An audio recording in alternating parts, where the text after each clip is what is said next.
Friends good morning. బెంగళూరులో ఇంద్రనగర్లో హాస్పిటల్కి వెళ్ళామండి. ఎందుకన్నది రీజన్ ఆల్రెడీ నా ఛానల్ ఫాలో అవుతున్న వాళ్ళకి తెలుసు. ఓకేనా, ఇది ఇంద్రనగర్ దగ్గర అనమాట. ఈ ఏరియా అంతా అపోలో డెంటల్ క్లినిక్కి వెళ్ళామండి. ఇదంతా ఏదో సోలార్లా అనిపించింది షెడ్, అందుకని అలా చిన్న చిన్న క్యాప్చర్ చేశాను. మెయిన్ కాన్సెప్ట్ నేను చెప్పేస్తున్నానండి, ఎందుకంటే మా బాబు స్కూల్లో సంథింగ్ ఎవరో బాబుతో వేయడం వల్ల పడిపోయాడు అనమాట. సో అదేంటంటే పర్మనెంట్ టీత్ ఉంటుంది కదా, అది అనేది హాఫ్కి బ్రోక్ అయిపోయింది. ఫుల్గా కాకుండా సకానికి విరిగిపోయింది అనమాట. సో మనకు తెలిసిన విషయమే, పర్మనెంట్ టీత్ ఊడితే అది రాదని చెప్పి దానికి మనం బంగారు పన్నో సంథింగ్ లేకపోతే సిమెంటో ఏదో పెట్టిస్తాము, ఫిల్లింగ్ చేపిస్తాము. ఇంకా దానికోసం అసలు డాక్టర్ సజెషన్ తీసుకోవాలి కదా. అండ్ అది ఫుల్ షార్ప్గా ఇరిగిందనమాట. ఇంకా డాక్టర్ సజెషన్ కోసం వెళ్ళాము. డాక్టర్ కూడా అదే చెప్పారు, ఏంటంటే అది ఇప్పుడు ఏమీ చేయలేమమ్మా, కావాలంటే దాన్ని షార్ప్ అనేది కట్ చేస్తాము. అంటే మనకి ఇప్పుడు టైల్స్ ఎలాగా ఒక షేప్లో కావాలంటే కట్ చేస్తాము, మిషన్స్ పెట్టి అలా చేస్తాము అని చెప్పన్నారు. సరేనండి అని చెప్పాము. ఇంకొకటి ఏంటంటే దాన్ని ఎక్స్రే తీయాలమ్మా, అసలు ఏమైనా డ్యామేజ్ అయిందా లోపల అన్నారు. అది నియర్లీ 2500 రాశారు ఆ ఎక్స్రే. ఓకేనండి, తర్వాత తీపిస్తాము అని చెప్పాము. ఎందుకంటే ముందు మనం అసలు ఏంటి అన్నది తెలుసుకోవడానికి కదా వెళ్ళింది. ఇంకా అందుకని ట్రీట్మెంట్ ఏమి స్టార్ట్ చేయలేదు.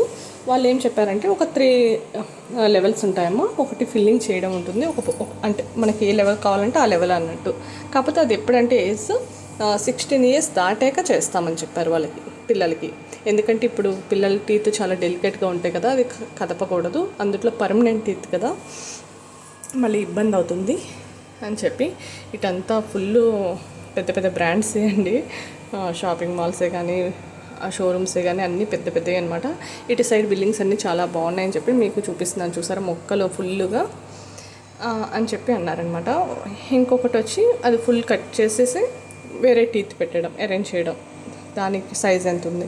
కాకపోతే అదేంటంటే ఒక టీత్ ఏమో ఫిల్లింగ్ చేసిందేమో 3 years 4 years ఉంటుందంట. అంత తర్వాత బ్రోక్ అవుతుంది, మనం తింటూ ఉంటాం కదా ఫుడ్, మళ్ళీ ఫిల్ చేయించుకోవడమే.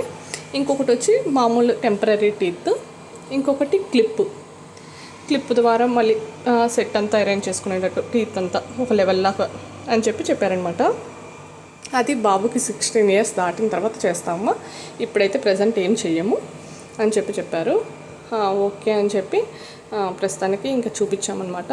పెయిన్ ఏమైనా ఉందా అని అడిగారు. పెయిన్ అయితే ఆ 2 days ఫుడ్ తినేటప్పుడు ఉందని చెప్పాడు మా బాబు. It's okay, it's normal, x ray ఒకటి చేయించండి, మౌత్ వాష్ ఒకటి ఇవ్వండి, అదేంటంటే మార్నింగ్ ఈవినింగ్ ఒకసారి చేసుకునేటట్టు అని చెప్పన్నారు. ఇదిగోండి హాస్పిటల్. ఇంకా కిందనేమో ఒక బ్యాచ్ రీల్స్ చేస్తున్నారు. మా హస్బెండ్ ఏమో నువ్వు కూడా వెళ్ళి జాయిన్ అయిపో అంట. వెళ్ళగానే ఎంట్రన్స్లో గణేశుడు అనమాట. మేము ముందుగానే బుక్ చేసుకున్నామండి స్లాట్ అనేది అపోలోది. మాకు ఇన్సూరెన్స్ అవి ఉంటాయి కదా, వాటిలోనే బుక్ చేసుకున్నాము. ఇంకోటి చెక్ చేస్తున్నారు. ఫస్ట్ చెక్ చేసిన తర్వాత ఏమైంది ప్రాబ్లం అని చెప్పి ఆ మార్పులతో చెప్పాను కదా, నా మిషన్ మోటార్తో కట్ చేసిన ఒక షేప్ చేసేటప్పుడు వెంటనే అనేది ఊసేయాలన్నమాట. అందుకే పక్కనే షింక్. ఇదిగోండి ఆ ప్యాకెట్లోంచి తీసి ఎవరికి వాళ్ళకి సపరేట్గా అనమాట.